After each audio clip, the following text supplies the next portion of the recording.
Hello, my name is Sarah from iBest, and today I'm going to give you a little snippet of our bite-sized biology course. Do you know these words? Concentration gradient, diffusion, active transport, carrier protein, cellular membrane, minerals, nutrients? Today we're going to learn a little bit about them. In this session, we've already had a little bit of discussion regarding diffusion. Today we're going over active transport. Imagine you're on a train.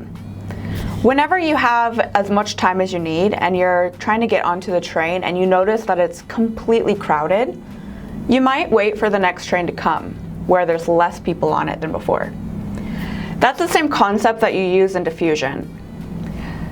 Molecules in a low concentration area will not naturally diffuse across a barrier to go to a high concentration area.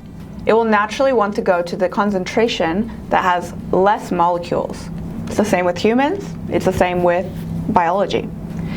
But when it comes to active transport, this is when the body has some molecules that it needs absolutely, but it's in high concentrations within the cell. Now, imagine you're getting on the train again, but this time you have a time constraint. You have to get on this train.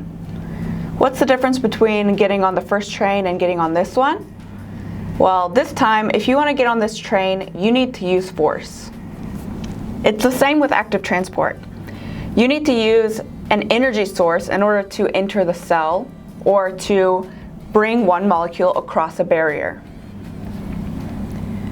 Here you can see a picture of active transport happening. A molecule binds to a carrier protein. Now, proteins are the building blocks to any kind of function within the body. So this molecule enters the carrier protein and it binds to it. Whenever there is a binding occurring, the carrier protein will move or shape itself in a way to force the molecule across the barrier. This is the essential difference between diffusion and active transport. While there is a difference in the concentration gradient and the molecule needs to go to a place of high concentration, if you use energy, it is still possible to get those nutrients. Now, what are nutrients and what are minerals? All right, now let's get into reading the page and follow up with a critical thinking skills quiz.